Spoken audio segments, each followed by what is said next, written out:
மார்க்கத்தில் வந்து ஜக்காத்துக்கு என்ன சொல்லப்பட்டிருக்குன்னு கேட்டால் அம்பாளுக்கு ஜக்காத்துன்னு சொல்லப்படுது. மார்க்கத்தில் குர்ஆனில் என்ன சொல்லப்படுதுன்னு கேட்டால் ஹுது மின் அம்பாலிஹிம், அவங்களுடைய அம்பாள்களில் ஜக்காத்தை வாங்குவீராகன்னு வருது. அம்பாளுங்கிறது ஒரு அரபு சொல். மால் என்றால் செல்வம்னு அர்த்தம். அந்த மால் என்பதற்கு பன்மை வந்து அம்பாள், செல்வங்கள். மால் என்றால் செல்வம், அம்பாள் என்றால் செல்வங்கள். அப்போ குர்ஆனில் எப்படி அல்லாஹ் சொல்கிறான்னு கேட்டால் அவங்களுடைய செல்வங்களில் ஜக்காத்தை எடுத்து வாங்கிவிடு. அப்போ செல்வங்கள் என்பது எதை குறிக்கும்? எல்லாமே செல்வம் தான். உங்களுடைய எதெல்லாம் ஒரு மதிப்பிடப்படுமோ, ஒரு பணத்தை கொண்டு எதெல்லாம் மதிப்பிடப்படுமோ அது எல்லாமே செல்வம் தான். வீடு, வாச, தோட்டம், துறவு, பண்ணைகள், நகை, நட்டு எதெல்லாம் இருக்கிறதோ, கலை பொருட்கள், வைரம், வைடூரியம், கோமேதகம் என்னென்ன உங்கள்கிட்ட இருக்குது அதெல்லாம் செல்வமாக இல்லையா? அதை வச்சு ஒருத்தனை பணக்காரனா ஏழையான்னு முடிவு பண்ணுவீங்களா இல்லையா? செல்வம்னா ஒரு செல்வம் உள்ளவன்னு நீங்கள் முடிவு பண்ணுவீங்களா? அதுக்கெல்லாம் எதை தங்கத்தை மட்டுமா பார்ப்பீங்க? எல்லாத்தையும் தானே பார்க்கணும். அப்போ செல்வம் என்றால் எதெல்லாம் செல்வத்தில் அடங்குதோ அதுக்கெல்லாம் ஜக்காத்துங்கிறது சாதாரண ஒரு பொதுவான ஒரு காமன் சென்ஸ் உள்ள ஆட்களுக்கு விளங்கும். செல்வத்துக்கு ஜக்காத்துனா என்ன? எல்லாம் செல்வம் தான். உங்கள்கிட்ட உள்ள அனைத்துமே என்ன தான்? இது ஒரு மனிதன்ட்டு இருக்கக்கூடிய அனைத்து பொருட்களுமே செல்வம் தான். அனைத்துக்குமே ஜக்காத்து இருக்கிறது. இது குர்ஆனில் 9:103 அல்லாஹ் சொல்லி காட்டுறான். அதே மாதிரி வந்து 51:19 வசனத்தில் அல்லாஹ் சொல்லுகிறான், ஒஃபி அம்பாலிஹிம் ஹக்குன் லி சாயிலி ஒல் மஹரூம், அவங்களுடைய செல்வங்களில் வந்து அம்பாள், இங்கே அம்பாள் தான் வருது, அவங்களுடைய செல்வங்களில் வந்து யாசிப்பவருக்கும் உரிமை இருக்கிறது, இல்லாத மக்களுக்கும் உரிமை இருக்கிறது. அவங்க காசு இல்லை, எல்லாமே அவங்க சம்பாரித்த செல்வங்களில் எல்லாத்துலேயுமே ஏழைகளுக்கும் இல்லாதவங்களுக்கும் உரிமை இருக்கிறது என்று குர்ஆன் சொல்லுகிறது. அதுதான் ஜக்காத்துங்கிறது. உங்கள் காசு இல்லைப்பா, அதில் அவங்க உரிமையும் சேர்ந்து இருக்கிறது அப்படின்னு அல்லாஹ் குர்ஆனில் சொல்லிடுறான். ஹதீஸில் என்ன வருதுன்னா, புகாரில் 1395 ஹதீஸ்லையும் 1458 ஹதீஸ்லையும் வருது. முஆத் ரலியல்லாஹு அன்ஹு அவர்களை பல தடவை இந்த ஹதீஸ் சொல்லி இருக்கிறோம். இப்போ வேறு விஷயத்துக்காக சொல்லுகிறோம். அந்த ஹதீஸை முஆத் அவர்களை அனுப்பும் பொழுது ஜக்காத்தை பற்றி பேச சொல்கிறாங்க. எப்படி சொல்கிறாங்கன்னா, அன்னல்லாஹ இஃப்தரத அலைஹிம் சதகத்தன், அல்லாஹ் வந்து அவர்களுக்கு சதக்காவை ஜக்காத்னா ஒன்று தான், சதக்காவை ஜக்காத்தை அல்லாஹ் ஃபர்லாக்கி விட்டான். ஃபி அம்பாலிஹிம், அவங்களுடைய செல்வங்களிலே ஜக்காத்தை கடமையாக்கி விட்டான் என்று அவர்களுக்கு அறிவிப்பீராக. முஆதை அனுப்பும்போது நீ என்ன சொல்லணும்? அந்த மக்களுக்கு உங்களுடைய செல்வங்களுக்கு ஜக்காத்து இருக்கிறதை அல்லாஹ் கடமையாக்கி விட்டான் என்று சொல்வீராக என்பது இங்கே அம்பாளுங்கிற வார்த்தை தான் வருது. செல்வங்களில் ஜக்காத்து என்று வருகிறது. அப்போ இந்த செல்வங்களில் ஜக்காத்துங்கிறத என்ன செய்கிறாங்க? செல்வமாக இருக்கிற பல விஷயங்களுக்கு ஜக்காத்து இல்லைன்னு அறிஞர்கள் சொல்கிறாங்க. அதுக்காக தான் இதை சொல்கிறது. பேசிக்காக இதை சொல்கிறேன் என்று கேட்டால் எல்லா செல்வங்களுக்கும் ஜக்காத்து இருக்குது. ஆனால் மதுஹபுங்கிற பேரில் உள்ள அறிஞர்களும் மதுஹபை விட்டு வெளியேறிய அறிஞர்களும் கூட என்ன சொல்கிறாங்கன்னு கேட்டால் பல செல்வங்களை வந்து ஜக்காத்து கிடையாதுங்கிறாங்க. அவை செல்வம் என்பதாக இருந்தும் கூட என்ன செய்கிறாங்க? ஜக்காத்து கிடையாதுன்னு சொல்லி ஏழைகளுக்கு கிடைக்கக்கூடிய அந்த உரிமைகளை வந்து பறிக்கிறாங்க. ஜக்காத்தினால் கிடைக்கக்கூடிய பயன்கள் கிடைக்காம போவதற்கு அவங்களுடைய கருத்து காரணமாக இருக்குது. அதனால தான் பேசிக்காக அறிஞ்சு கொடுறது என்னென்னு கேட்டால், செல்வம்ன்ற கேட்டகரியில் வந்தால் ஜக்காத். செல்வம்டா எது? உதாரணத்து சொல்வதாக இருந்தால், இப்போ அல்லாஹ் ஒரு வசனத்தை அருளுகிறான். இது புகாரில் இந்த செல்வம்டா என்னென்ன அர்த்தத்துக்கு தான். இது முதல்ல செல்வம்டா என்னங்கிறத ஹதீஸில் இருந்து விளங்கி கொள்வதற்காக உள்ள இப்போ சான்று. என்ன சான்றுன்னா, புகாரில் 2769 ஹதீஸில் என்ன இருக்குன்னு கேட்டால், அல்லாஹ் ஒரு வசனத்தை அருளுகிறான். நீங்கள் விரும்பியதை செலவழிக்காதவரை நன்மை அடைந்து கொள்ள மாட்டீர்கள். லன் தனாலுல் பிர்ர ஹத்தா துன்ஃபிகு மிம்மா துஹிப்பூன் அப்படிங்கிற ஒரு வசனத்தை வந்து அல்லாஹ் அருளுகிறான். இந்த வசனம் 3வது சூறாவில் 92வது வசனம். இந்த வசனம் இறங்கின உடனே அபூ தல்ஹாங்கிறவர் ரசூலுல்லாஹ்ட்ட வர்றார். அபூ தல்ஹாங்கிற ஒரு பணக்கார மதீனாவாசி. அவர் பெரிய வசதியான ஒரு ஆள். மஸ்ஜித் நபவிக்கு எதிரால தான் அவருடைய வீடு, பெரிய தோட்டம். அங்கே தான் போய் ரசூலுல்லாஹ் நல்ல சுவையான தண்ணீர் இருக்குன்னு போய் குடிப்பாங்க. அந்த மாதிரி ஒரு சஹாபி அவர் என்ன செய்கிறாருன்னா, ரசூலுல்லாஹ்ட்ட வர்றாரு. அல்லாஹ்வுடைய தூதரை, நீங்கள் விரும்பியதை செலவு செய்யணும்னு அல்லாஹ் சொல்கிறான். எனக்கு விருப்பமானது என்னன்னு கேட்டால், இந்த பைருஹான்னு ஒரு தோட்டம் வச்சுருக்கிறேன். அதான் அவர் நிறைய தோட்டம் வச்சுருக்கிறார். அதில் இவருக்கு ரொம்ப விருப்பமான தோட்டம் எதுன்னு கேட்டால் அந்த பைருஹாங்கிற தோட்டம் தான். அதனால நான் இங்கே அல்லாஹ்வுடைய இந்த வசனத்துக்கு நான் கட்டுப்பட்டு நான் ரொம்ப விரும்பினதை தர்மம் செஞ்சிடுறேன். அந்த தோட்டத்தை நான் உங்கள்கிட்ட ஒப்படைத்துறேன், நீங்கள் நல்ல வழியில் நீங்கள் பயன்படுத்திக்கிறங்க அப்படின்னு. அன்னஹா சதக்கத்துன் லில்லாஹி, இது அல்லாஹ்வுக்காக உரிய சதக்கா என்று அவர் சொல்லுகிறார்.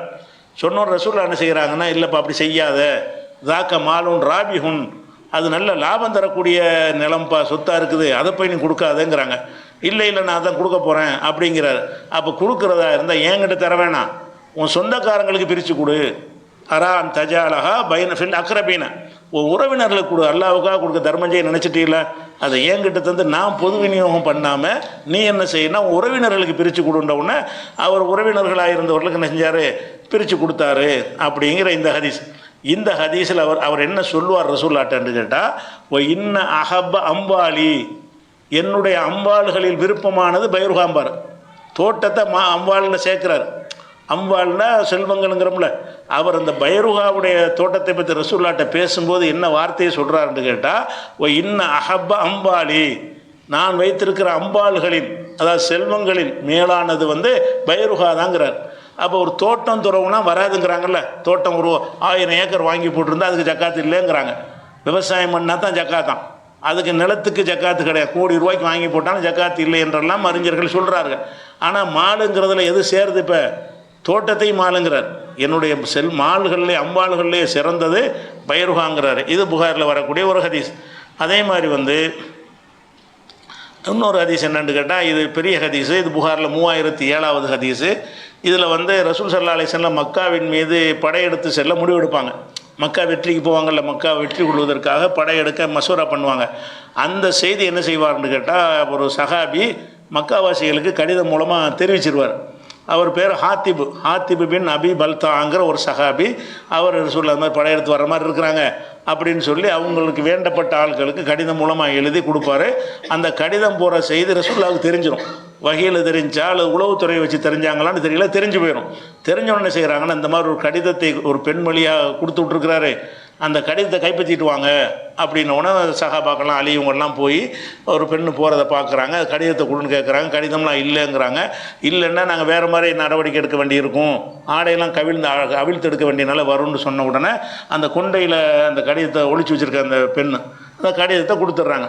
கொடுத்தா என்ன செய்யுதுன்னா, அந்த அவங்களுக்கு அந்த கூட்டத்தாருக்கு எழுதுறார், இந்த மாதிரி விஷயம்னு சொல்லி அந்த ரசூலுல்லாஹ்வுடைய நடவடிக்கைகள்லாம் வேலைக்கு எழுதுறார். அந்த பெண்ணையும் இழுத்துட்டு வந்துட்டாங்க, கடிதத்தையும் கொண்டு வந்துட்டாங்க. அப்போ அந்த ஹாத்திப் என்பவரையும் கூட்டிகிட்டு வர சொல்லிட்டாங்க. வந்தோன்னு என்ன செய்கிறாங்கன்னா, உமர் அலி எல்லாருமே இவனை முனாஃபிக்கு கொன்றுவோம், இவனை கொலை செய்யணும், பெரிய துரோகம் பண்ணிட்டான்னு சொல்லும்போது ரசூலுல்லாஹ் என்ன செய்வாங்கன்னு கேட்டால், அப்படிலாம் செய்யக்கூடாது, அவர் பதிரில் கலந்துக்கிட்டவர், அவர் துரோகமெல்லாம் செய்ய மாட்டார், அவர் நோக்கம் இருக்கும், என்னப்பா விஷயம்னு அவர்கிட்ட கேட்பாங்க. அவர் என்ன செய்வார்ன்னு கேட்டால், நான் துரோகம் செய்கிறதுக்காக செய்யலை, மற்ற முஹாஜிர்களுக்கெல்லாம் சொந்தக்காரங்க இருக்கிறாங்க. அபூபக்கர் இங்கே இருந்தார்னா அபூபக்கர் சொந்தக்காரங்க அங்கே இருக்கிறாங்க. உமர் இங்கே ஹிஜ்ரத் பண்ணி வந்துட்டார்னா உமருடைய சொந்தக்காரங்க மக்காவில் இருக்கிறாங்க. அவங்க சொத்து பத்துக்களை அவங்க பாதுகாத்துக்கிறாங்க. உமருடைய குடும்பத்தார் என்ன செய்கிறாங்க, உமருடைய சொத்து பத்துக்களைலாம் அவங்க பாதுகாத்து வச்சுக்கிட்டு பிற்காலத்தில் கொடுக்க வேண்டி இருக்குமேண்டு அவங்க உறவினர்கள் அதை பாதுகாத்து வச்சுக்கிட்டு இருக்கிறாங்க. எனக்கு யாருமே இல்லை மக்காவில், எனக்கு என்ன இல்லை, எனக்கு எந்த உறவினருமே இல்லை. ஆனால் எனக்கும் சொத்து பத்துக்கள்லாம் இருக்கிறது. அதை பாதுகாத்து கொள்ளணுமாக இருந்தால் அங்கே உள்ள சில ஆட்களுக்கு நான் தகவலை கொடுத்தேன்னா எனக்காக என்ன செய்வாங்க, அது நம்ம ஆளுப்பா அவர் சொத்தை விட்டுன்னு பாதுகாத்துருவாங்க. என் சொத்தை பாதுகாக்கிறதுங்கிற ஒரு நோக்கம் தானே தவிர துரோகம் செய்கிற நோக்கம் இல்லை இப்படின்னு ஒரு விளக்கத்தை சொல்கிறார். ஆனால் இந்த விளக்கத்தை நமக்கே ஏற்றுக்கிற மாதிரி இல்லை. ஆனால் ரசூலுல்லாஹ் ஏற்றுக்குருவாங்க. வெளிப்படையாக சொல்கிறத நான் ஏற்றுக்கிறேன்னு. அப்படியா, சரி இவர் பொய் சொல்லலை, இவர் அந்த நோக்கத்தை தான் செஞ்சுருக்கிறாரு, அதனால் இவர் மன்னிச்சிடுவோன்னா பத்ர்வாசிகள் எல்லாம் மன்னிச்சிட்டான்னு சொல்லிடுவாங்க. அதில் உள்ள விஷயம் நமக்கு என்னன்னு கேட்டால், அவர் அதை பேசும்போது எப்படி சொல்லுவார்ன்னு கேட்டால், மக்காபாத்தும் மக்கா, இந்த முஹாஜிரின்களுக்கு மக்காவில் சொந்தக்காரங்க இருக்கிறாங்க. யஹமூன பிஹா அஹ்லிஹிம் அம்பாலஹும், தங்களுடைய குடும்பத்தாரையும் தங்களுடைய செல்வங்களையும், அவர் செல்வனை தங்க நகையா, நகை நட்டா, இடங்களா, அங்கே உள்ள செல்வம் எதை விட்டுட்டு வந்திருக்கிறாங்க, தங்களுடைய செல்வங்களையும் குடும்பத்தினரையும் அந்த உறவினர்களை வைத்து பாதுகாத்து கொள்கிறார்கள். அப்போ எனக்கு அது மாதிரி இல்லைங்கிறார். அப்போ முஹாஜிர்களாக இருக்கிறவங்க செல்வத்தை வீடு வாசலை விட்டு வந்தாங்கல்ல, அந்த வீடு வாசலை குறிப்பதற்கு பயன்படுத்துகிற வாசகம் அம்பாள். இது ரசூலுல்லாஹ்வுக்கு முன்னிலையில் இதை சொல்கிறார், அங்கீகாரம் இவருடைய சொல்லாக இருந்தாலும் ரசூலுல்லாஹ்ட்ட தானே சொல்கிறார் அவர். அப்போ அம்பாள்களை செல்வங்களை விட்டுட்டு வந்திருக்கிறாங்கன்னு அந்த செல்வங்கிறது எதுக்கு குறிப்பிடுறாங்க, வீடு வாசலை தான் விட்டுட்டு வந்தாங்க. வேறு ஒன்று விட்டு ஆட்டு பண்ணையை விட்டுட்டு வந்தாங்க இல்லை, தங்க நகைகளாக விட்டு வந்தாங்க, அதெல்லாம் எடுத்துகிட்டு வந்திருப்பாங்க. அப்போ விட்டுட்டு வந்தது எது, அந்த வீடாகவும் வசிக்கிற இடமாகவும் இருக்கும் இல்லையா, அதைத்தான் விட்டு வந்திருக்கிறாங்க. அப்போ வீடு வாசல்களை பற்றி பேசும் பொழுது அதுக்கு பயன்படுத்தின வார்த்தை அம்பாள், செல்வங்கள். அப்போ ஏன் வீடு வாசலுக்கு ஜக்காத்து இல்லைங்கிறீங்க, அதுவும் அம்பாள் தானே. அம்பாளுக்கு ஜக்காத்துன்னு அல்லாஹ் குர்ஆனில் சொல்லிட்டான். அம்பாள்னா என்னங்கிறது ஹதீஸுகள் விளக்குறது, எல்லாத்தையும் அம்பாளில் சேர்க்குது. ஹதீஸ் படி பார்த்தீங்கன்னா உங்களுக்கு சொந்தமாக எது இருந்தாலும் சரி, அதெல்லாம் என்னது அம்பாலில் சேர்ந்துரும் என்பதை காட்டுகிறது. அதுக்கடுத்து இன்னொரு ஹதீஸில் என்ன இருக்குன்னு கேட்டால், பனு நலீர் கூட்டத்தார், இது புகாரில் 3151வது ஹதீஸ். பனு நலீருங்கிற யூதர்கள் அவரோட ஒரு போர் செஞ்சு அவங்களுடைய செல்வங்கள் என்ன செஞ்சுறாங்க, ரசூலுல்லாஹ் கைப்பற்றிக்கிறாங்க. சண்டை இல்லாமல் கைப்பற்றின விட்டுட்டு ஓடி போயிடுவாங்க. அந்த பனு நலீருடைய செல்வங்களை எல்லாம் ரசூலுல்லாஹ் என்ன செய்வாங்கன்னா ஆளுக்கு பிரித்து கொடுப்பாங்க. எதை பிரித்து கொடுப்பாங்க? இடங்களை, நிலங்களை, தோட்டங்களை, துறவுகளை பிரித்து கொடுக்குறாங்க. உனக்கு அந்த 5 ஏக்கரு, இந்த உனக்கு 3 ஏக்கர்னு பிரித்து கொடுக்குறாங்க. அதை பற்றி அந்த ஹதீஸில் வரும் பொழுது, அக்குத்தா ஜுபைர் அரலன் மின் அம்பாலி பனின் நுழைர், பனின் நுழைர் கூட்டத்தாருடைய அம்பாள்கள் செல்வங்களிலிருந்து சில நிலங்களை அவருக்கு ஜுபைருக்கு பிரித்து கொடுத்தார்கள். ஜுபைருக்குன்னு சொந்தமாக்கினார்கள் வருது.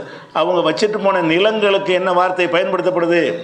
பனு நுழைருக்காரங்க பேரிச்சம் தோட்டம் வச்சுருப்பாங்க, திராட்சை தோட்டம் வச்சுருப்பாங்க, வேறு வேறு சொத்து பத்துகள் நிலங்கள்லாம் வச்சுருப்பாங்க. அந்த நிலங்களை பற்றி பயன்படுத்துகிற வார்த்தை என்னன்னு கேட்டால் அம்பாள். பனு நுழைருடைய அம்பாள்களை, செல்வங்களை பிரித்து கொடுத்தார்கள்னா, இப்போ செல்வத்தில் எது சேருது? வயல் வரப்புலாம் சேருகிறது, வீடு சேருகிறது, வயல் வரப்பு சேருது, எல்லாமே செல்வம் தான். ஒரு மனுஷனுக்கு சொந்தமான எல்லாமே செல்வம் தான்.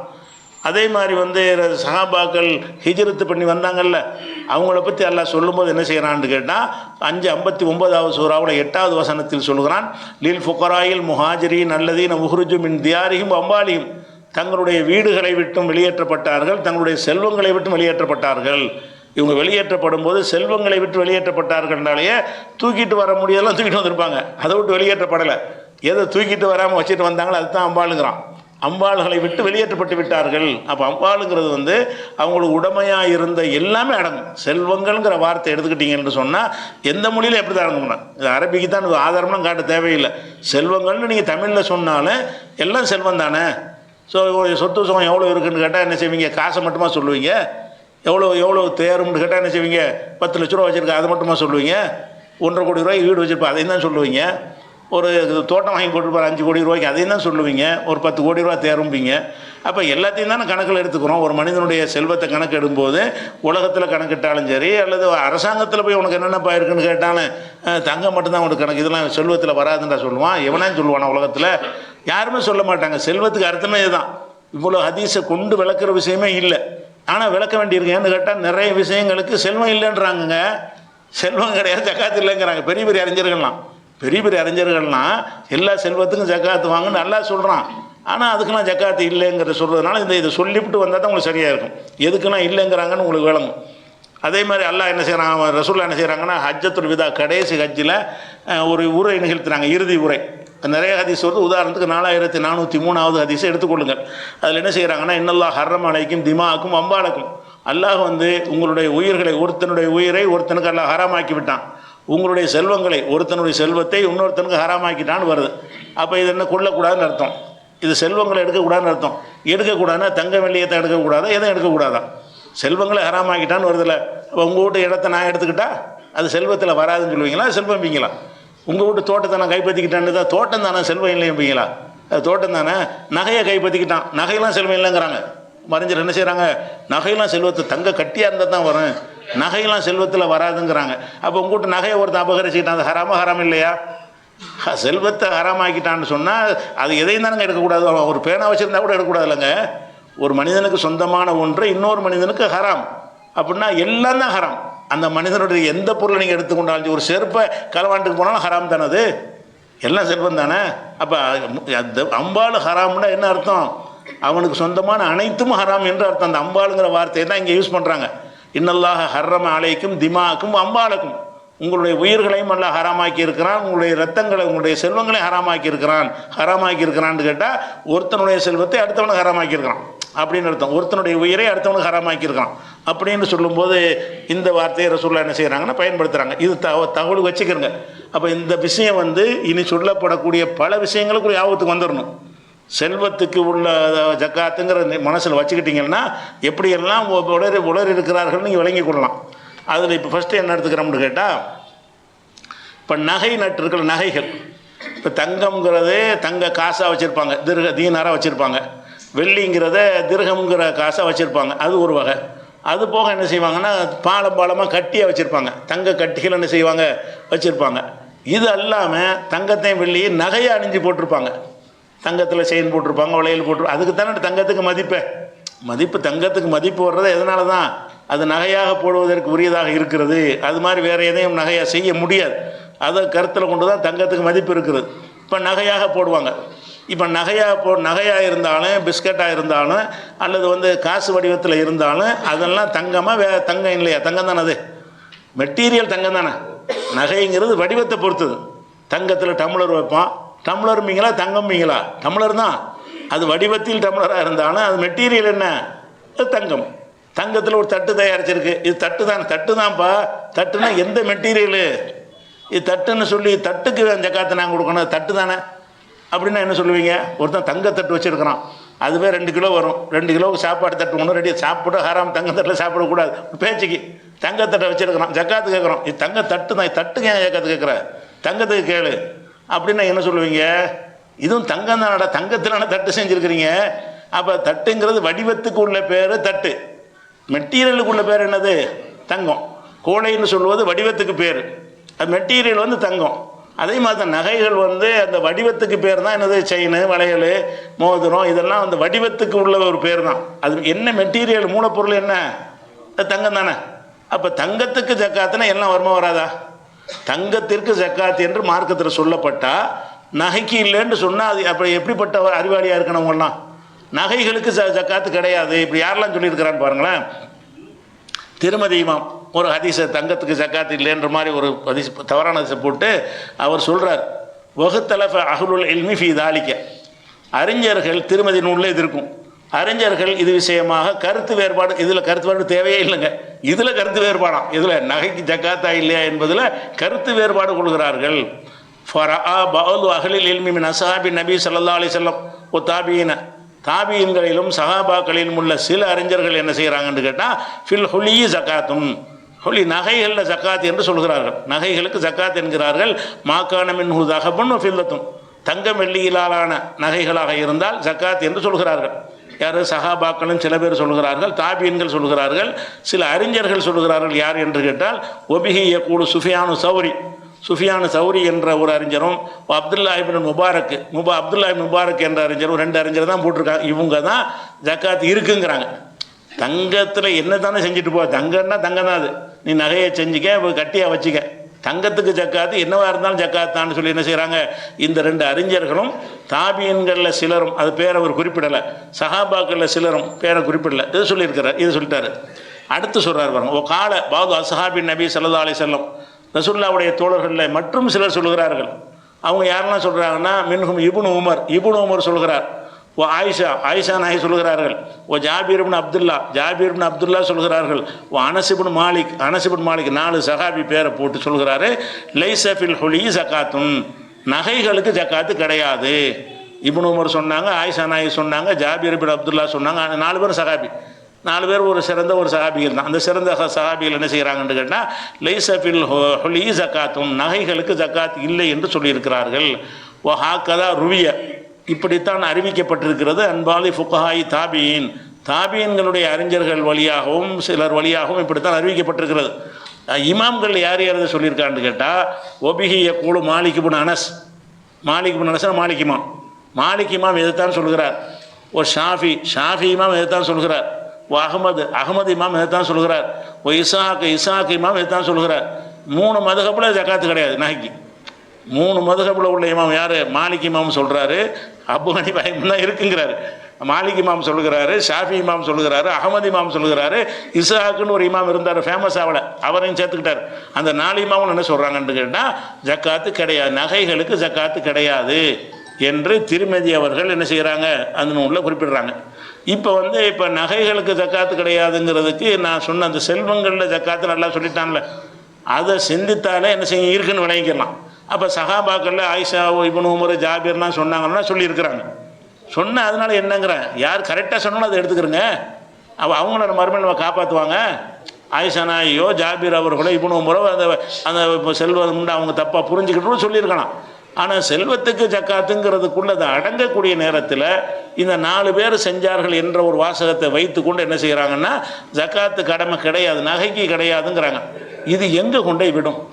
ஒவ்வொரு மனுஷனு ஒரு 100 கிலோ தங்கத்தை வாங்குவான், தங்கமாக வச்சுருந்தா தானே பஞ்சாயத்து எல்லாத்தையும் வளையலா சைடு ஆட்டனா முடிஞ்சு வச்சுக்காத. அது அணிஞ்சிருக்குன்னு அவசியம் இல்லை. தங்க நகையாக தானே சொல்கிறீங்க. அதை கழுத்தில் போட்டிருக்குன்னு சட்டம் ஒன்றும் கிடையாது, நகையாக தானே இருக்கணே. 100 கிலோமே வளையலாக வெட்டு அப்படின்ட்டான்னா 100 கிலோ என்ன செஞ்சிரு செயின் ஆக்கி விட்டுரு அப்படின்ட்டானா 100 கிலோ செயின் தானே. இதுக்கே ஜக்காத்து கேட்குற? தங்க கட்டி வச்சுருந்தா கேளு, நான் செயின் தானே வச்சுக்கிறேன். இது என்ன, இது எங்கே கொண்டு விடா? இதுக்காக ஜக்காத்து கடமையாகப்பட்டுச்சு. ஜக்காத்து எதுக்கு கடமையாகப்பட்டுச்சுன்னு தெரிஞ்சாங்கன்னு சொன்னால் ஒவ்வொரு கோடீஸ்வரனும் தங்கத்தை நகையாக்கி வச்சுருவானாங்க. எதுக்குமே ஈஸியாக போச்சுங்க. கோடியாக வச்சுக்கிறவன் என்ன செய்வான்? காசாக வச்சுக்கிறவங்களும் என்ன செய்வான்? காசாக இருந்தால் ஜக்காத்து கேட்பாங்க. நகைக்கு ஜக்காத்து இல்லை. அப்போ எல்லாரும் நகையாக்கி வச்சுட்டான்னு சொன்னால் நகைண்டா நினச்சா காசாக்கலாம்ல, அதானே பிரச்சனை. நகை என்பது தங்கத்துடைய விஷயமே என்னன்னு கேட்டால் இன்றைக்கி வேணும்னா காசாக்கிப்படலாம். ஒரு நிலத்தை கூட இன்றைக்கி நினச்சா விற்றுட்டு காசாக்க முடியாது. அதுக்கு மார்க்கெட்டு வாங்குறதுக்கு ஆள் வரணும், பல விஷயங்கள் இருக்குது. தங்கத்தை பொறுத்த வரைக்கும் நகையாக இருக்கட்டும், நகையில் பழைய நகையை கொண்டாலும் ஒரு செகண்டில் காசாக்கிடலாமா நீங்கள்? அதுக்குன்னு ஒரு கணக்கு வச்சு ரேட்டை கழிச்சிக்கிடுவாங்க. பழைய நகை என்ன செய்யலாம், ஒரு செகண்டில் ரூபாயை மாற்றிடலாம். அப்படிங்கிற ஒரு பொருளாக இருக்கும்போது இப்போ என்ன செய்வாங்கன்னு கேட்டால் ரூபாயை வச்சுக்கிறக்கூடாது, எல்லாத்தையும் நகையை மாற்று அப்படின்னு சொன்னால் இது எங்கே கொண்டே விடும்.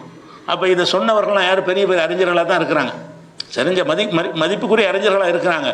ஏன் இதை அவங்க கவனிக்காமல் செஞ்சாங்கன்னா அவங்களுக்கு நல்லா உள்ள விஷயம். ஆய்வு செய்யும்போது ஆய்வில் தவறு ஏற்பட்டால் அதை அவங்கள மன்னிப்பான். நம்ம ஏற்றுக்கிறோமா? அதை நம்ம என்ன சிந்திக்கணும்? செல்வங்களுக்கு எல்லாம் ஜக்காத்து கடமையாக. ஜக்காத்துடைய நோக்கம் என்ன? இந்த சட்டங்கள் ஜக்காத்துலாம் தப்பிக்கிறதுக்குள்ள வழிகாட்டி கொடுக்கும். எல்லாருமே இறையச்சத்தோடு கொடுக்க மாட்டேன்னு ஒரு இஸ்லாமிய அரசாங்கத்தில் கட்டாயமாக வசூல் பண்ணுவாங்க. அவன் தப்பிக்கத்தான வழியை பார்ப்பான். அப்போ என்ன செய்வான்? எல்லாத்தையும் நகையாக்கி வச்சுனான்னா எந்த கவர்மெண்ட் போய் கேட்க முடியாது. கேட்டாங்கன்னா நாங்கள் ஹனபி மதப்புக்காரங்க, நான் ஷாஃபி மதப் கொண்டானா என்ன செய்கிறேன்? அவர் ஷாஃபி மதப்பில் எங்களுக்கு கிடையாது, நாங்கள் ஷாஃபி நகையாக வச்சுருக்குறோம் அப்படின்ட்டா என்ன பண்ணுவீங்க? அப்போ இந்த ஜக்காத்துக்கு கிடைக்காம போயிடும் மக்கள். கடைசியில் என்ன இந்த கருத்துப்படி பார்த்தீங்கன்னா ஜக்காத்துடைய பயன் மக்களுக்கு கிடைக்காம போயிடும். அப்போ அந்த ஜக்காத்து கடமை என்பதற்கு ஆதாரம் புதுசாக நீங்கள் காட்ட வேண்டியது. நான் சொன்னல இது வரைக்கும், இது செல்வமாக இல்லையா? நகையாக இருக்கட்டும், பிஸ்கட்டாக இருக்கட்டும், அது ஒரு மனிதனுக்கு கிடைச்ச செல்வமா இல்லையா? அது அவனுடைய சொத்துடைய கணக்கில் வருமா வராதான்? அவன்கிட்ட எவ்வளோ இருக்குங்கிறத பேசும்பொழுது நினச்சா அதை ரூபாய் ஆக்கிக்கிற முடியுமா முடியாதா? நகையாகவே இருக்கட்டும், நகையை நினைச்சான்னு சொன்னால் இந்த நிமிஷமே அதை ரூபாயாக மாற்ற முடியுமா? ரூபாயாக மாற்றினா என்ன வேண்டாலும் மாற்றலாமா? அப்படிங்கக்கூடிய நேரத்தில் அப்போ தங்க நகைகள், தங்க வெள்ளி நகைகளுக்கு ஜக்காத் இல்லை என்று இந்த அறிஞர்கள் சொல்லியிருக்கிறார்கள். சில அறிஞர்கள் அப்போ அந்த அறிஞர்கள் தானே, அவங்களும் மதிங்களேன். சுஃபியான் சௌரி சொல்லியிருக்கிறார்கள், அவரும் ஒரு அறிஞர் தான். அப்துல்லா இப்னு முபாரக் சொல்லியிருக்கிறார், அவர் ஒரு அறிஞர் தான். இந்த திருமதி கருத்து நிறைய சொல்லியிருக்கிறாங்க. இவர் போட்ட பட்டியலில் எடுத்துக்கிட்டால் கூட 2 அறிஞர்கள் வர்றாங்க. சில சகாபாக்கள் மாற்று கருத்தில் இருந்திருக்கிறாங்கல்ல, 2 கருத்தில் வந்துச்சுன்னா எது கரெக்டாக அதை எடுத்துகிட்டு போங்க. எந்த சஹாபியுடைய கருத்து குர்ஆனுக்கு ஒத்ததாக இருக்கிறதோ, எந்த சஹாபி எந்த இமாமுடைய கருத்து குர்ஆனுக்கு ஒத்ததாக இருக்குது அதை தான் எடுத்துகிட்டு போகணும். அப்போ திருமதியுடைய இது ஒன்று சொல்லிட்டாங்க. இது போக இது நமக்கு ஆதாரமே தேவையில்லை, இதில் முடிஞ்சு போச்சு பஞ்சாயத்து. இருந்தாலும் குறிப்பிட்டு நகைக்கு ஜக்காத்து இருக்குன்னு ஆதாரம் இருக்குது. அப்படி ஆதாரம் தேவையே கிடையாது. நமக்கு ஆதாரமே இல்லாட்டாலும் எந்த ஒரு ஆதாரமும் நீ வளையலுக்கு ஜக்காத்து கொடு, செயினுக்கு கொடுன்னு ஒரு ஆதாரம் இல்லாவிட்டால் கூட நமக்கு அதுவே போதுமான ஆதாரம். எது? உங்கள் செல்வங்களுக்கு ஜக்காத்து உண்டு, ஹூதுமின் அம்பாலியும் சதக்கா, செல்வங்கள்லேருந்து ஜக்காத்தை வசூல் பண்ணுமாயாக நல்லா உத்தரவு போட்டுட்டான்.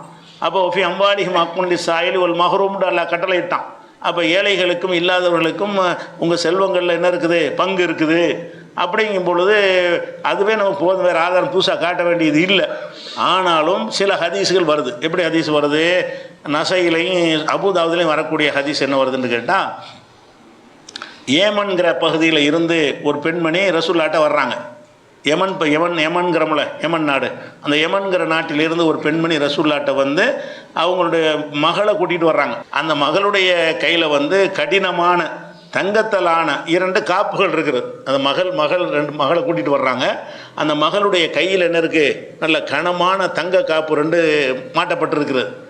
அப்போ ரசூலுல்லாஹ் அதை பார்த்துட்டு கேட்குறேன், தங்கம் நல்லா தெரியுது, பார்த்தோன்னா என்ன செய்யுது? தங்கம்னு தெரியுது.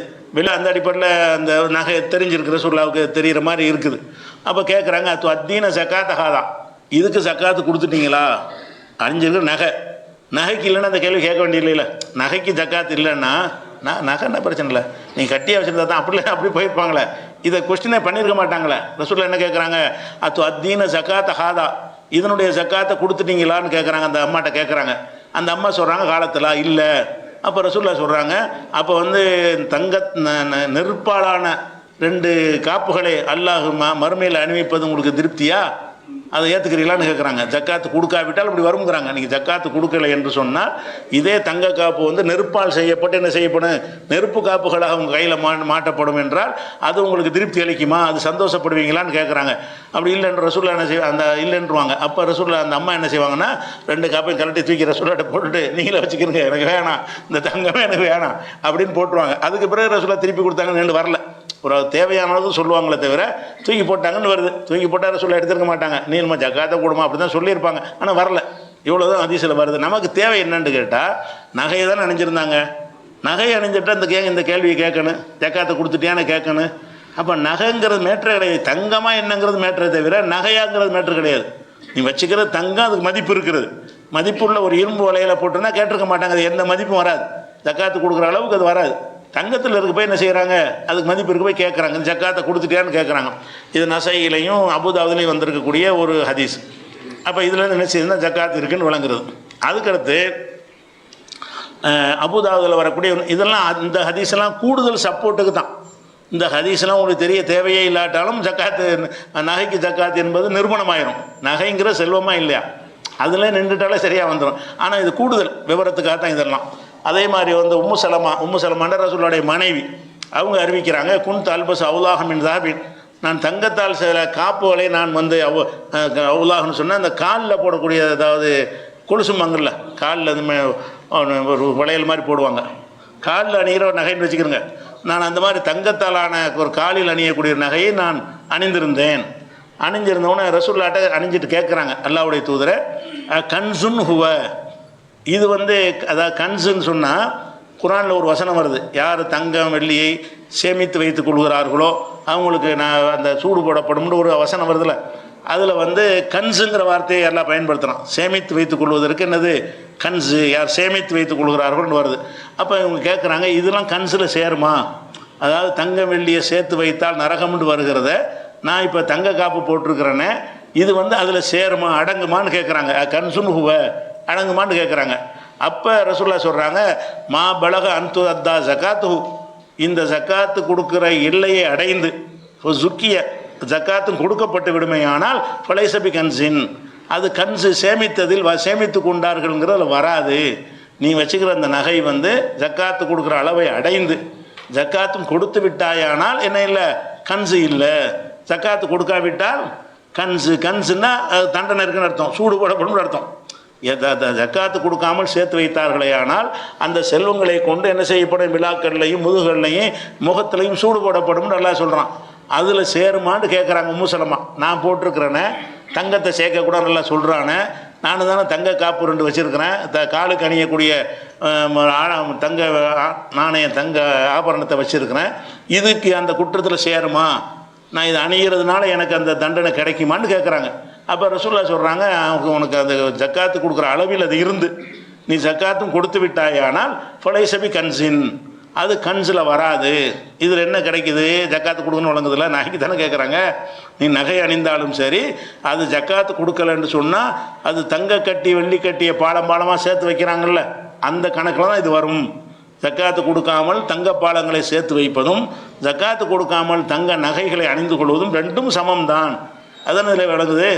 இந்த ஹதீஸ் தெளிவாக வழங்குதா இல்லையா? நீங்கள் வந்து சேர்த்து வைக்கிறது பிஸ்கெட்டு சேர்த்து தங்க பிஸ்கெட்டு சேர்த்தால் தான் தண்டனை நினச்சிக்கிட்டு இருக்கிறீங்க. அப்படி கிடையாது. தங்க நகைகளை கூட நீ சேர்த்து வைக்கக்கூடாது ஜக்காத்து கொடுக்காமல். ஜக்காத்து கொடுத்தால் சேர்த்து வச்சுக்கிறேன், எவ்வளோ எத்தனை கோடி எத்தனை கிலோ கொண்டாலும் நகைகளை வச்சுக்கிறேங்க. ஜக்காத்து கொடுத்துட்டீங்கன்னு சொன்னால் அதில் எதில் சேராது, கன்சுன்னு சொன்னால் தண்டிக்கப்படுகிற அளவுன்னு அர்த்தம். சுருக்கமாக சொல்லப்போனால் அது கன்சுன்னு சொன்னால் மறுமையில் அதை சூடு போடப்படுற ஒரு தண்டனை இருக்குது இல்லையா, அந்த தண்டனையில் சேருமான்னு கேட்குறாங்க. அப்போ இதில் நம்ம என்ன வழங்குறோம்னு கேட்டால், நகையை அணிந்தால் கூட அதுக்கு ஜக்காத்து உண்டுன்னு தெளிவான ஒரு ஆதாரம் இருக்குது. இவ்வளோ ஆதாரம் இருந்துக்கிட்டு இல்லைங்கிறாங்க. இவ்வளோ ஆதாரம் இருக்குது, பொதுவான ஆதாரம் வேறு இருக்குது. ஆனால் என்ன செய்கிறாங்க, சில இமாம்கள் நகைக்கு ஜக்காத்து கிடையாதுங்கிறாங்க. அதனால ஜக்காத்து இல்லாமல் போகுது. நகைக்கு ஜக்காத்து இல்லைங்கிறதுனால தான் ஷாஃபி மதுவுக்காரங்க கொடுக்க மாட்டேங்கிறாங்க ஜக்காத்து. நிறைய நகை வச்சுருப்பாங்க, அவங்கன்னா ஜக்காத்து கொடுக்க மாட்டாங்க. நகைக்கெல்லாம் இல்லையாமல அது ஷாஃபி இமாம் சொல்லிட்டாங்களே, அப்போ எப்படி ஏழைக்கு உதவும்? எதுக்கு எல்லாம் இந்த ஜக்காத்தை கடமையாக்கினா? அப்போ ஜக்காத்தை கடமையாக்கி அது மக்களுக்கு பயன்படணுமா இருந்தால் எதுக்குன்னா எல்லா செல்வத்தையும் நீங்கள் கொடுத்தா தான் அந்த தீர்வாகும். சில செல்வத்துக்கு இல்லை நீங்கள் கழிச்சுக்கிட்டீங்கன்னு சொன்னால் அது ஒரு பைசாவுக்கு பிரயோஜனம் கிடையாது அந்த ஜக்காத்தினால. அடுத்து என்னென்னு கேட்டால், இன்னொரு ஹதீஸ் அபூதாவுதில் வரக்கூடிய ஹதீஸ் தான். இது என்ன ஹதீஸ்ன்னு சொன்னால் ஆயிஷா நாயி சொல்கிறாங்க. இந்த ஆயிஷா நாயி சொல்கிறது தான் ரெண்டு விஷயம். ஆயிஷா நாயி வந்து சில சிறுமிகளை எடுத்து வளர்த்தார்கள், அவங்க அண்ணன் பிள்ளைகள் எடுத்து வளர்த்தாங்க. அவங்களுக்கு வந்து தங்க நகை போட்டிருப்பாங்க, அதுக்கு ஆயிஷா நாயி ஜக்காத்து கொடுக்க மாட்டாங்க அப்படின்னு ஒரு ஹதீஸை வச்சு தான் ஆயிஷா நாயுடைய கருத்து அந்த இதில் சேர்த்துருக்குறாங்க. ஆனால் ஆயிஷா நாயுடைய அந்த கருத்து தவறு என்பதற்கு இப்போ ஒரு ஆதாரம் வந்து ஆயிஷா நாய் சம்மந்தப்பட்ட இந்த செய்தியை பாருங்கள் எப்படி வருதுன்னு கேட்டால், ஆயிஷா நாயி சொல்கிறாங்க, தகல அலைய ரசூலுல்லாஹி ஸல்லல்லாஹு அலைஹி வஸல்லம், என்னிடத்தில் ரசூல் ஸல்லல்லாஹு அலைஹி வஸல்லம் வந்தார்கள். ஆயிஷா நாயி சொல்கிறாங்க, இது அபூதாவுதில் வரக்கூடிய ஹதீஸ். ஃபராஃபி எதைய ஃபதஹாத்தின் மின் வரக்கின், வெள்ளியாலான காப்புகளை என்னுடைய கையில், வெள்ளிக்கு ஜக்காத்து உண்டு தானே, வெள்ளியாலான காப்புகளை என்னுடைய கையில் கண்டார்கள். கண்ட உடனே கால மாஹாதா ஆயிஷா, ஆயிஷா இது என்ன கையில் என்ன காப்பு போட்டுக்கிட்டு இருக்கிறிய அப்படின்னு சொல்லி கேட்குறாங்க. அப்போ ஆயிஷா நாயி சொல்கிறாங்க, சனாத்துஹுன்ன அத்த செய்யனுலக்க யார சொல்லலாம், அல்லாவுடைய தூதரை உங்களுக்காக நான் அலங்கரித்துக் கொள்வதற்கு தான் போட்டிருக்கிறேன், கணவனுக்கு அலங்கரிக்கலாம்ல அதுக்காகத்தான் நான் அணிந்திருக்கிறேன் அப்படின்னு ரசூல்லாட்ட ஆயிஷா நாயி சொல்கிறாங்க. அப்போ ரசூல்லா கேட்குறாங்க, அத்து அத்தீன ஜக்காத்தஹுன்ன, இவற்றுக்கு ஜக்காத்தை கொடுத்துட்டியா, வெள்ளி நகை தான் போட்டிருக்கிறாங்க, நீ ஜக்காத்தை கொடுத்துட்டியா அப்படின்னு கேட்குறாங்க. ஆயிஷா நாயி சொல்கிறாங்க, கொடுத்துலாம், இல்லை கொடுக்கல. அப்போ ரசூல்லா சொல்கிறாங்க, ஹுவ ஹஸ்புக மினன்னார், இதுவே நரகத்தில் கொண்டு போய் சேர்க்க போதுமானது, உனக்கு நரகத்தில் சேர்க்க இதுவே போதும் அப்படிங்கிறாங்க. அப்போ ஆயிஷா நாயகி வெள்ளி ஆவரணம் அணிஞ்சு இருக்கும் பொழுது அதுக்கு ஜக்காத்து கொடுத்தியா என்று ரசூல்லா கேட்குறாங்க, பார்த்துட்டு கேட்குறாங்கன்னு கேட்டால் அப்போ ரெண்டு விஷயம் விளங்கிடுது. ஆயிஷா நாயுடைய கருத்தும் அந்த அவங்க ஜக்காத்து கொடுக்கலன்னு சொல்கிறாங்கல்ல அது தவறு, இது அவங்களே ரசூல்லா கொடுக்க சொல்லி கட்டளை இட்டுட்டாங்க. அப்போ ஆயிஷா நாயகி பேரில் சொல்லப்படக்கூடிய தவறான கருத்தாக இருக்குமே தவிர ஆயிஷா நாயகி மைனஸ் ஆயிடுவாங்க. இப்போ ஆயிஷா நாயகி என்ன செய்வாங்க, ஜக்காத்து அந்த லிஸ்ட்டில் ஆயிஷா நாயகி பேரையும் வச்சு சொல்கிறாங்க, அது சரியான செய்தி இல்லை. அப்போ இவ்வளோ ஹதீஸ் இருக்கிறது.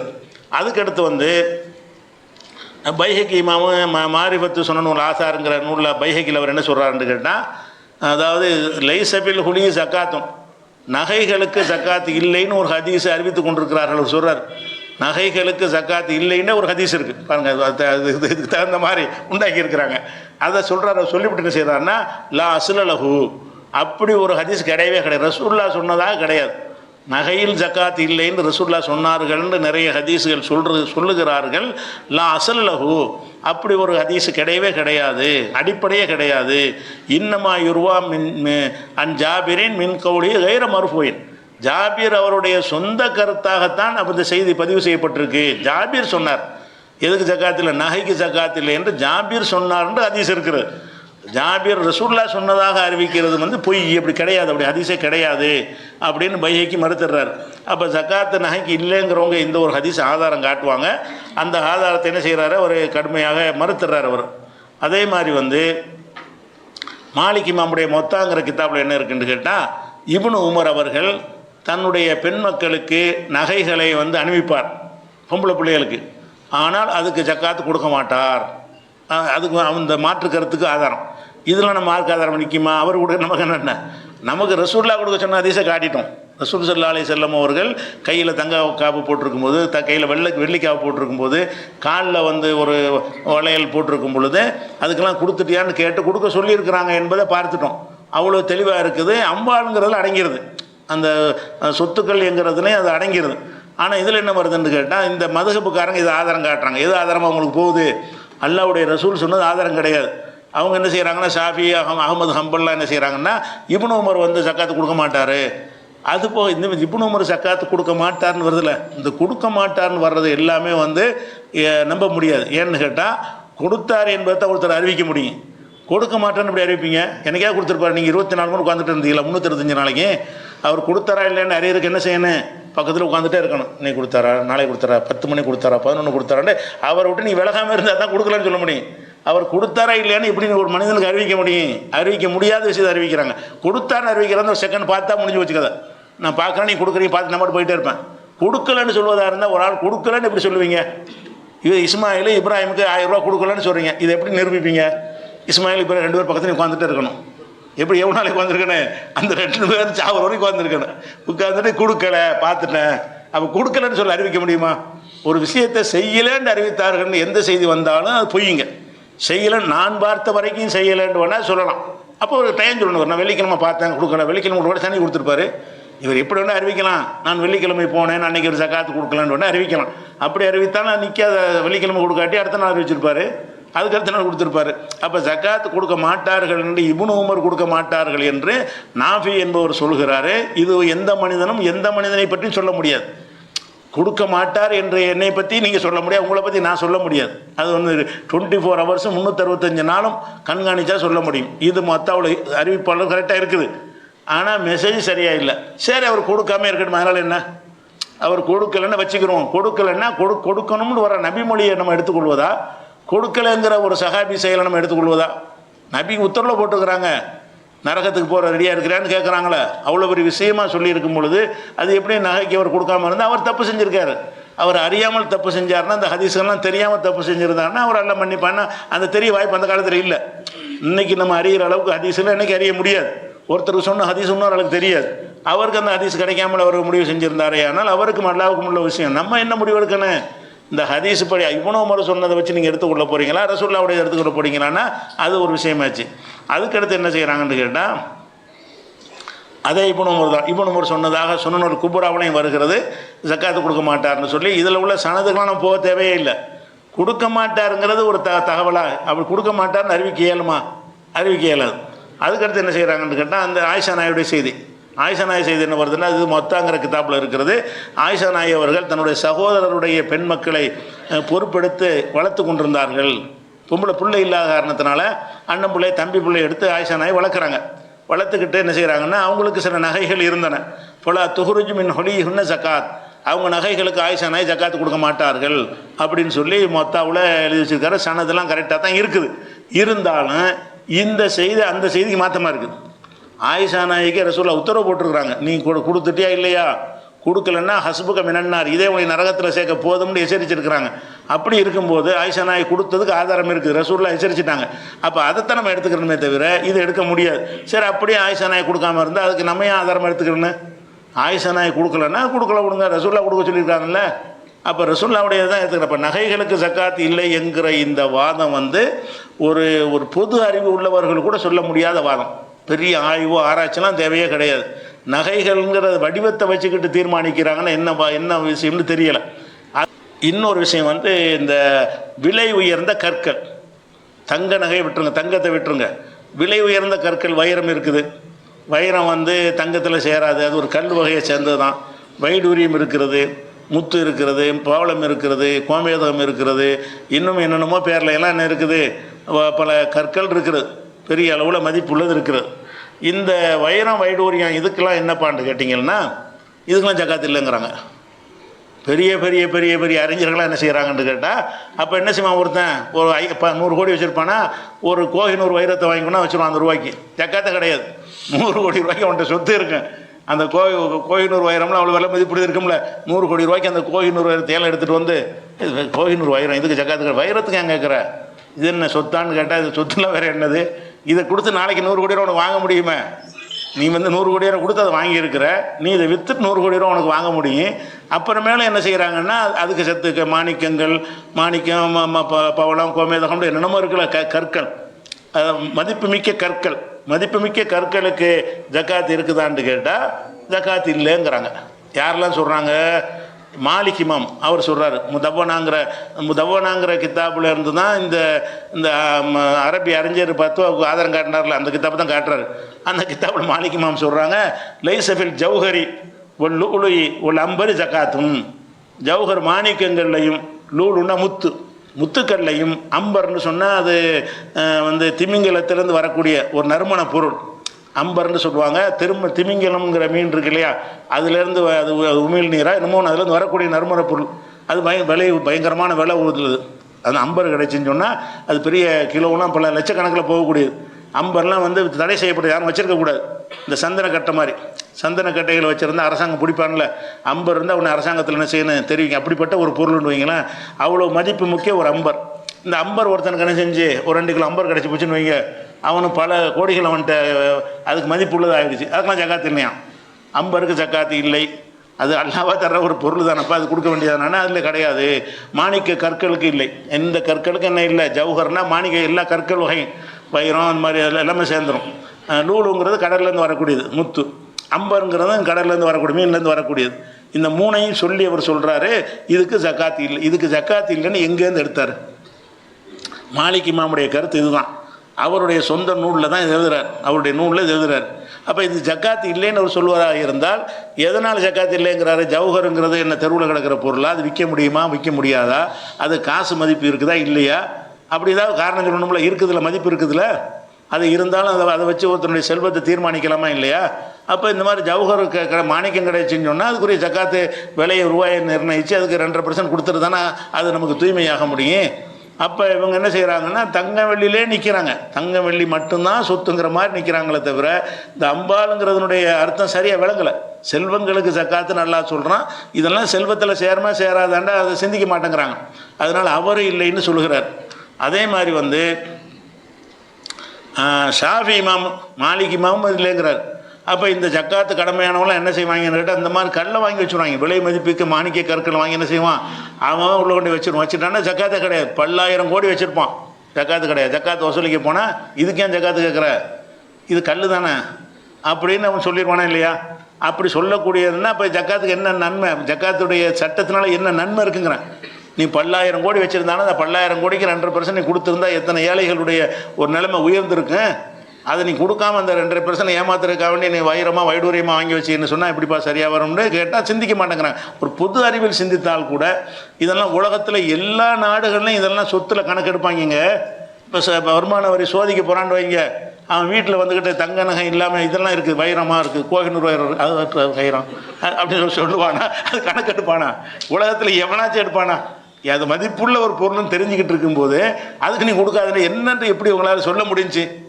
எதனால் உங்களுக்கு ஏன் இந்த சிந்தனை வேலை செய்யலை? உலகத்தில் யாரும் சிந்திக்க மாட்டார்கள். பொருளாதாரம் பற்றி படித்தவர்களும் அடிச்சோடி படித்தவர்களும் கூட சொல்ல முடியாது. அப்போ ஷாஃபி இமாம் என்னென்னலாம் சொல்கிறாரு என்கிற ஒரு விஷயத்தையும், இன்னும் பல ஹனவி இமாம்கள்லாம் என்ன சொல்கிறாங்கங்கிற விஷயத்தையும், இந்த கற்களுக்கெல்லாம் ஜக்காத்து இருக்குதாங்கிற விஷயத்தையும் இன்ஷால்லா நம்ம என்ன செய்வோம், நாளைக்கு பார்ப்போம். அஸ்ஸலாமு அலைக்கும். அதை ஷாஃபி இமாம் அவர் எழுதின உம்மு என்கிற நூலில் அதை குறிப்பிடுகிறார். ஒமாயு ஹல்லன் நிசாவு பிஹி அவித்தஹர்னஹு, பெண்கள் எதை நகையாக அணிந்து கொள்கிறார்களோ அல்லது அதை சேமித்து வைத்துக் கொள்கிறார்களோ, அவித்தஹரர் ரிஜாலு, அல்லது ஆண்கள் எதை சேமித்து வைத்துக் கொள்கிறார்களோ, மின் லூலுயின் ஓ சபர்ஜதின் ஓ யாக்கூத்தின் ஓ மர்ஜானின். லூலுனா முத்து, சபர்ஜதுனா மரகதம், யாக்கூத்துனா யாக்கூத்துனா ஒரு பவளம். இந்த ஹில்யத்து பஹர்னா கடல்லேருந்து கிடைக்கக்கூடிய நகைகள், கடல்லேருந்து எதெல்லாம் வருதோ அது எல்லாமே ஃபலா ஜக்காத்த ஃபீஹி, அதுக்கு ஜக்காத்து இல்லைன்னு ஷாஃபி இமாம் சொல்கிறார். ஷாஃபி இமாம் பச்சையாகவே எந்த ஒரு விலை உயர்ந்த கற்களுக்கும் ஜக்காத்து இல்லை.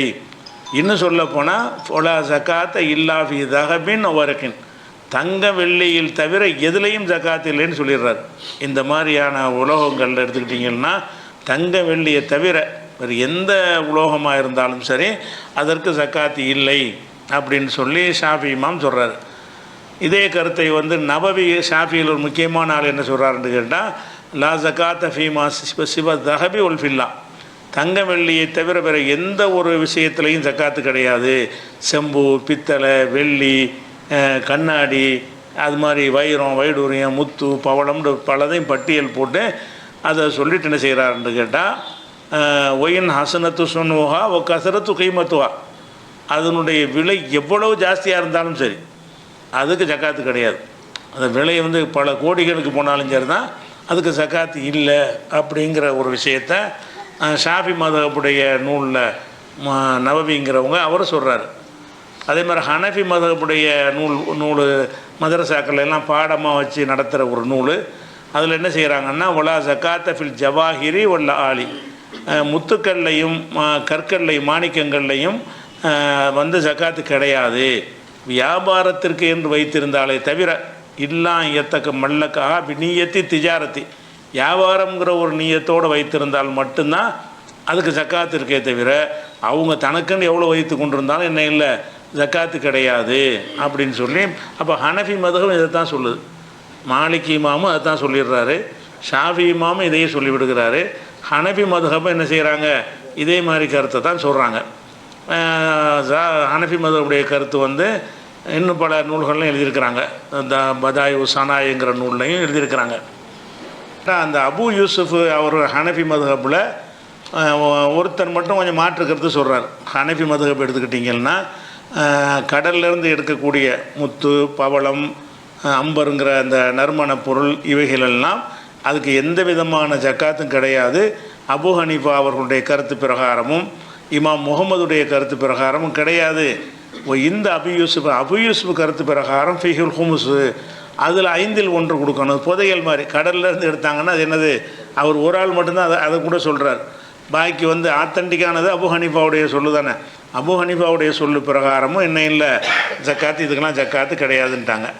இன்னும் சொல்ல போனால் ஃபிக்கு சுன்னாங்கிற நூலில் சொல்கிறாங்க, எல்லா உலமாக்களும் எல்லா மதமும் ஒரே கருத்து தான், யாருமே இது மாற்று கருத்தே கிடையாது. எல்லா உலமாக்களும் என்ன செஞ்சிட்டாங்கன்னு கேட்டால் இந்த முத்து பவளம் இதுகளில் எல்லாம் ஜக்காத்தே கிடையாது.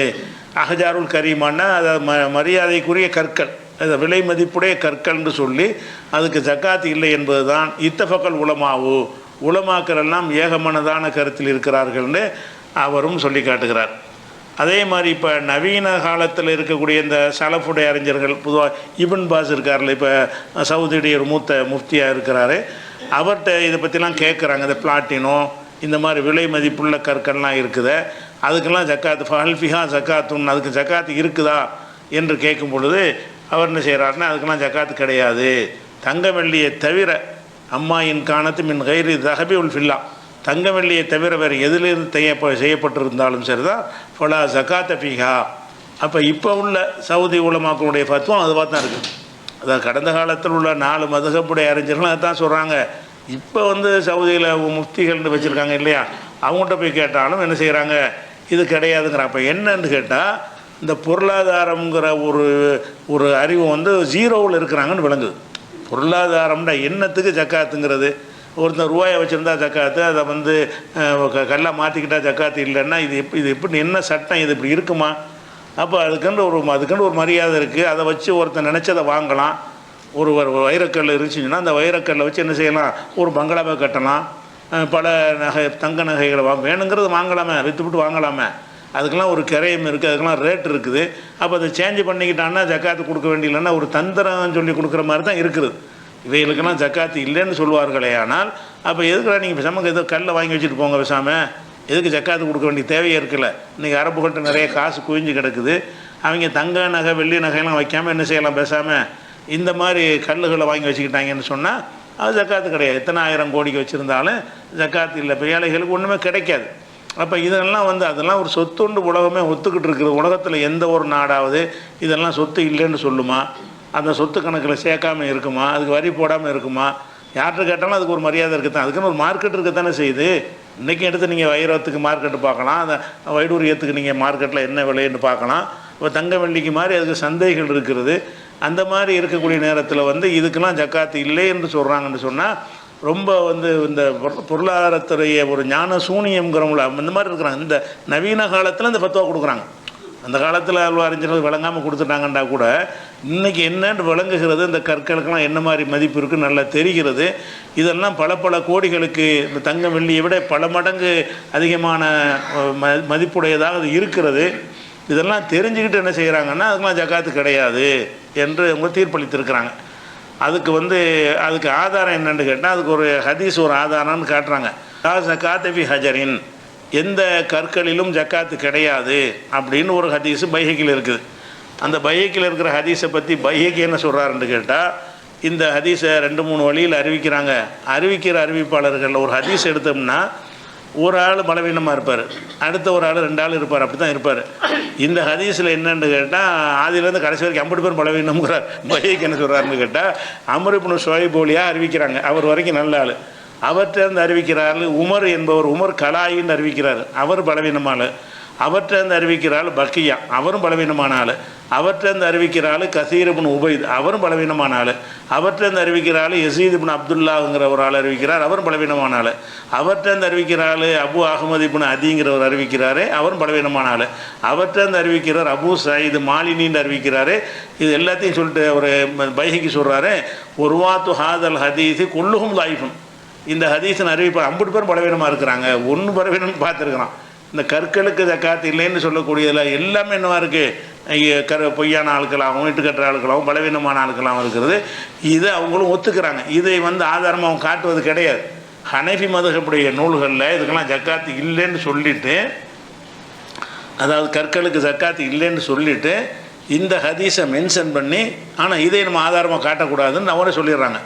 கற்களுக்கு ஜக்காத்து இல்லை, கற்களுக்கு ஜக்காத்து இல்லைன்னு ஒரு ஹதீஸ் இருக்குல்ல, அந்த ஹதீஸ் வந்து டோட்டலாக பலவீனமானது என்று ஹிதாயாவில் ஹனஃபி மதுபு கித்தாப்பில் ஒத்துக்கிறாங்க. இது இந்த ஆதாரமாக நம்ம காட்ட இயலாது அப்படின்னு சொல்லிட்டு நிறைய பேர் இதாக இருக்காங்க.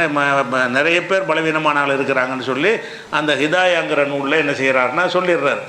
அப்போ இப்போ நம்ம கவனிக்க வேண்டியதுன்னா ஹதீஸும் கிடையாது, கற்களுக்கு ஜக்காத்து இல்லைங்கிற ஹதீஸு பலவீனம் என்று அவங்களே ஒத்துக்கிறாங்க. யார் இருக்குன்னு சொல்கிறாங்களோ அவங்களே என்ன செய்கிறாங்க, அது பலவீனம் தான், பின்னையாப்பா அதுக்கு நீங்கள் ஜக்காத்து வாங்குறீங்க, எனக்கு ஜக்காத்து இல்லைன்னு ஏன் சொல்கிறீங்கன்னு கேட்டால் தங்க வெள்ளி தானே சொல்லியிருக்கிறாங்க அப்படிங்கிறாங்க. அவங்க புரிதல் எதாவது நிற்கிதுன்னா தங்க வெள்ளியை சொன்னாங்க, இதை பற்றி ரசூல்லா சொல்லலை, இல்லை சொல்லாதுக்கு எதுக்கு வாங்கணும் அப்படிங்கிறாங்க. அப்போ ரூபா நோட்டுக்கு ஜக்காத்து கொடுக்குற மாதிரி ரசூல்லா சொல்லியிருக்கிறாங்களா? அப்போ நீங்கள் இவங்க சொல்கிறது என்ன செய்யணும், ரூபாய்கள் வச்சுக்கிட்டாங்க. அந்த ரூபாய்கள் அந்த காலத்தில் இல்லை, ரூபாய்கள் எத்தனை கோடி வேணாலும் நீ வாங்கி வச்சுக்க, அதுக்கு ஜக்காத்து இல்லைன்னு இப்போ இதே அப்படி சொல்லலாம்ல? ஏன்னா ரசூல்லா சொல்லலையே, ரூபா நோட்டு சொல்லவே கிடையாது. திருகம் தீனார் தானே சொன்னாங்க. நம்ம வச்சுக்கிற ரூபா வந்து தங்க காசும் இல்லை, அது வெள்ளி காசுலையும் வராது. தங்க காசு வெள்ளி காசை தானே ரசூல்லா சொன்னாங்க. அப்போ ரசூல்லா சொல்லாத காரணத்தினால் இந்த கற்களுக்கு ஜக்காத்து இல்லைன்னு சொல்லுவார்களே. ஆனால் அப்போ அமெரிக்க டாலர் வச்சுருந்தா ஜக்காத்து கிடையாது, இந்திய ரூபா வச்சுருந்தா அதுக்கு ஜக்காத்து கிடையாது, எத்தனை கோடி வச்சுருந்தாலும் கிடையாது. ஏன் கிடையாதுன்னு கேட்டால் இதை சொல்லலை இல்லைன்றலாம். இதே மாதிரி இவங்க சொல்கிற மாதிரி பதில் சொல்வதாக இருந்தால் தங்க வெள்ளி தானே சொன்னாங்க, இந்த பேப்பருக்கெல்லாம் சொல்லவா செஞ்சாங்க? அப்போ இந்த பேப்பருக்கு என்னென்னா அது மதிப்பு இருக்குதுங்கிறத கணக்கு பண்ணுறோம். நம்ம என்ன பண்ணுறோம், இன்னும் சொல்ல போனால் அந்த பேப்பருக்கே ஜக்காத்து இருக்குன்னா அது தங்க வைரத்துக்கு வந்து வைடூரியத்துக்கெல்லாம் கண்டிப்பாக ஜக்காத்து உண்டு. ஏன்னா இந்த பேப்பருக்கு வந்து மதிப்பு வந்து செல்லாதுன்னு ஆக்கிடலாம். இன்று முதல் வைரம் செல்லாதுன்னு அறிவிக்கலுமா? வைரமோ வைரூரியத்தையோ ஒரு அரசாங்கம் வந்து இன்று முதல் வைரம் செல்லாது, நீ என்னடா செல்லாதுங்கிறது, நான் வாங்கணும்னு வாங்கிட்டு இருப்பான். அப்போ அதெல்லாம் வந்து நிஜ மதிப்பு உள்ளது, இது நிஜ மதிப்பு இல்லாது. நம்ம பயன்படுத்துகிற நோட்டுகள் வந்து ஒரு அரசாங்கம் ஒத்துக்கிற வரைக்கும் தான் அது ரூபா. ஒரு அரசாங்கம் ஒத்துக்கிறலன்னு சொன்னால் அது ரூபா கிடையாது. அமெரிக்க டாலர் செல்லாதுன்னு அமெரிக்கா அறிவிச்சிட்டான்னா அது வெறும் பேப்பர். இந்தியாவில் உள்ள ரூபாய்கள் செல்லாது என்று இந்திய அரசாங்கம் அறிவித்து விட்டால் அது வெறுமனே ஒரு பேப்பர். அப்போ வெறுமனே பேப்பர்னு இருக்கிற இதுக்கு ஜக்காத்தியம் வாங்குறீங்கப்பா, ரூபாயை மாற்றி வச்சுக்கிறீங்கன்னு சொல்லலாம்ல. நீங்கள் கற்களுக்கு ஜக்காத்து இல்லைங்கிற மாதிரி எப்படி கற்களை அவங்க சொல்கிறாங்களோ அதுக்கு ரூபாய்க்கு என்ன வித்தியாசம்? இந்த ரூபாயை கொண்டு போய் என்ன ஜாமான் வாங்க முடியுமோ அந்த கற்களை கொண்டு போய் வாங்க முடியுமில்ல? ஒரு வைரம் இருக்குது, ஒரு 5 கேரட் வைரம் என்கிட்ட இருக்குது, அந்த வைரத்தை கொண்டு என்ன ரூபாயை கொண்டு என்ன வாங்க முடியுமோ அதை வைரத்தை கொடுத்து நான் வாங்கலாமே, பிளாட்டினத்தை விற்று நான் வாங்கலாமே, எதை விற்று வாங்கலாமே. அப்போ அந்த மாதிரி ஒரு ரூபாயோட இடத்துல அது இருக்குது. ஒரு வகையில் மேம்பட்டதாக இருக்குது, அதுக்கு சொந்த மதிப்பு வேறு இருக்குது. இந்த ரூபாய்களுக்கு சொந்த மதிப்பு கிடையாது. ஒரு அரசாங்கம் வந்து கொடுக்கறதுனால அதுக்கு அந்த மதிப்பு வருது. இந்த பிளாட்டினம் இந்த மாதிரி வைரம் வைடூரியம் இந்த கற்களுக்கெல்லாம் அரசாங்கம் கொடுத்து அதுக்கு மதிப்பு வரல, அதுக்கேற்று மக்கள்கிட்ட விரும்புகிறதுனால அதுக்கு டிமாண்டு ஜாஸ்தியாக இருக்குது, அதனுடைய பயன்பாடு மக்களுக்கு பிடிச்சிருக்குது, அதனால் என்ன செய்கிறாங்க, அதுக்கு ரேட்டு அதிகமாகிட்டு போகுது, அதுக்கு ஒரு மதிப்பு இருக்குது. அப்போ அதுக்கு மதிப்பு இருக்கிறது என்பது வந்து யாரும் செல்லாது நாக்க முடியாத மதிப்பு. ஆனால் இந்த ரூபாய்களுக்கு உள்ள மதிப்பு வந்து செல்லாதுன்னு ஆக்கிடலாம். அப்போ என்ன சொல்கிறாங்கன்னா, ரூபாய்களுக்கு இதை வச்சுக்கிட்டு அனைத்தையும் ரூபாயில் கணக்கு பண்ணி ஜக்காத்து கொடுன்னு இன்றைக்கி ஃபத்வா கொடுக்குறாங்க. ஆனால் அவங்கள போய் இப்போ கேட்க முடியாது, ஷாஃபி ஹனஃபியை. இன்றைக்கி இவங்கள கேட்கலாம்ல. இந்த சலஃபின்னு சொல்லக்கூடிய இன்றைய உலமாக்களுக்கு அந்த ரூபா நோட்டு பயன்பாடெலாம் தெரியும்ல. ஹனஃபி இமாமுக்கும் ஷாஃபி இமாமுக்கும் பணம் இந்த மாதிரிலாம் வரும்னு ஒரு தெரியாது. எல்லாம் தங்கம் வெள்ளியில் அவங்க பயன்படுத்திட்டு போயிட்டாங்க. அப்போ நீங்கள் பேப்பரை வந்து ரூபாயாக பயன்படுத்திக்கிட்டு இருக்கிறீங்களே இந்த நவீன காலத்தில் இருந்துக்கிட்டு, அப்போ இவங்களாம் சிந்திக்கணும்ல, நம்ம பேப்பருக்கு நம்ம ரூபாய் ஜக்காத்து இருக்குங்கிறோம, ரியால்னு பேப்பரில் அடித்து வச்சுக்கிட்டு அதுக்கு ஜக்காத்து இருக்குங்கிறோம். அப்போ அது வைரத்துக்கு இப்படி இல்லாமல் போகும்னு சிந்திக்க மாட்டாங்களா? சிந்திக்கலை. ஏதோ முந்தின நாள் இமாமும் சொல்லிட்டாங்களா, நம்ம 5வது இமாமும் சொல்லிட்டு போவோம் அப்படி நினைக்கிறாங்களே தவிர சிந்தித்து சொல்கிற மாதிரி தெரியவில்லை. அண்டாக்குறானோ. இன்னும் சொல்ல போனால் சில கலை பொருட்களுக்கெல்லாம் கூட வந்து ஜக்காத்து கொடுக்கணும். கலைப்பொருள்னு சொன்னால் ஒருவர் எழுதின ஒரு காந்தியுடைய ஒரு கடிதம் வச்சுக்கிறோங்க. அவர் எழுதின கடிதம்னா இன்றைக்கி வந்து ஒருத்தன் வச்சுருந்தா அப்போ அது மதிப்பு மிக்கதாக ஆயிரும். அது அவர் எழுதின கடிதம் சும்மா 10 காசு போஸ்ட் கார்டு எழுதியிருப்பார். ஆனால் எழுதியிருந்தாலும் அது இன்னைக்கு கிடைக்காத ஒரு பொருளுண்டு ஆகும்போது என்ன செய்யணும்னா அந்த கலை பொருள்களுக்கெல்லாம் அதுக்கு ஒரு விலை வந்துடும். ஏலம் 2 கோடி 3 கோடிக்குன்னு போகும். காந்தி எழுதிய கடிதம், நெப்போலியன் எழுதிய கடிதம்னு சொல்லிட்டு அவர் பயன்படுத்திய பேனா, அவர் பயன்படுத்திய கண்ணாடின்னு என்ன செய்யும், அவர் அந்த மாதிரி முக்கியமான பெருமுகர்கள் பயன்படுத்தின பொருளாக இருந்தால் அதுக்கும் அது பல கோடிகளுக்கு வந்துடும். அந்த கோடிகளுக்கு வாங்கி நாளைக்கு கோடி விற்க முடியும்ல. இவன் காந்தியுடைய கண்ணாடியை வந்து ஒரு 5 கோடிக்கு ஒருத்தன் வாங்கிட்டான்னு சொன்னால் நாளைக்கு தேவைப்பட்ட 6 கோடிக்கு விற்றுருவான். அவன் அது வச்சுக்கிட்டு இருக்கிற காசுக்கு பதில் அதை வச்சுக்கிட்டு இருக்கிறான். அதை உடனடியாக காசு ஆக்க முடியுமானா முடியும். அப்போ எப்படி இந்த வைரத்துக்கு மக்கள் மதிப்பு கொடுக்கறதுனால வைரத்துக்கு மதிப்பு? இப்போ சோறு மாதிரி அதை திங்கவ போகிறோம் அந்த வைரத்தையெல்லாம் அது என்ன நம்ம பயனடைய போகிறோம்? இல்லை ஒன்றுமே இல்லை. ஆனால் மக்கள் அது மதிப்பு இருக்குன்னு நினைக்கிறாங்க. மக்கள் என்ன செய்கிறாங்க, இந்த வைரம்னா அது மதிப்பு கூட, மரகதம்னா அப்படின்னு நினைக்கிறாங்க. அவங்க நினைப்பதனால தான் அதுக்கெல்லாம் ஒரு மதிப்பு வருது. உணவுக்கு வர்ற மாதிரி மதிப்பு கிடையாது. உணவுக்கெல்லாம் நினைச்சாலும் கேட்டாலும் மதிப்பு தான். உணவுக்கு நாங்கள் இன்னையிலேருந்து உணவு மதிக்க மாட்டோன்னு சொல்ல முடியாது. உணவுக்குள்ள மதிப்பு அது உணவு நம்மளை உட்கொள்ளக்கூடியது. இதெல்லாம் நினைக்கிறது. மனிதர்கள் நினைச்சா என்ன செய்வாங்க, எதுக்கு வேண்டாலும் மதிப்புள்ளதை ஆக்கிடுவாங்க. ஆக்குனாலும் அதில் கொண்டே தானே பணத்தை நீ முதலீடு பண்ணுற. ஒருத்தன் 10 கோடி ரூபாய்க்கு ஒரு பொருளை ஏலம் எடுத்துருக்கிறான்னா நான் ஏலம் எடுத்துட்டேன் அதனால் இதுக்கு ஜக்காத்து இல்லைன்னா அது 10 கோடி ரூபா தானே. அது நீ ஏலத்துக்கு எடுத்துருக்க ஒரு கலைப்பொருள், அதை அன்றைக்கி 10 கோடிக்கு நீ வாங்கிட்டேன்னா அது 10 கோடிக்கு விற்க முடியுமா முடியாதா? அந்த 10 கோடிக்கு விற்றுட்டு ஒரு பங்களா வாங்கலாமே, 10 கோடிக்கு நகையை வாங்க முடியுமா, என்ன வேணாலும் வாங்க முடியுமா? அப்போ அந்த மாதிரியான கலைப்பொருள்களுக்கு கூட என்ன இருக்குது, விலை இருக்குது. நம்ம சாதாரணமாக கண்ணாடி தான். இந்த கண்ணாடி இவர் பயன்படுத்தினார் என்பதற்காக வேண்டி இந்த விலை அப்படின்னு சொல்லி, உதாரணமாக அந்த உமர் ரலியல்லாஹு காலத்தில் எழுதப்பட்ட குரான்னு சொல்லிட்டு ஒரு குரான் பிரதியை எடுத்து நினைஞ்சிருக்காங்க, ஏலம் விட்டுருக்காங்க. அது 500 கோடி ரூபாய்க்கு போயிருக்குது.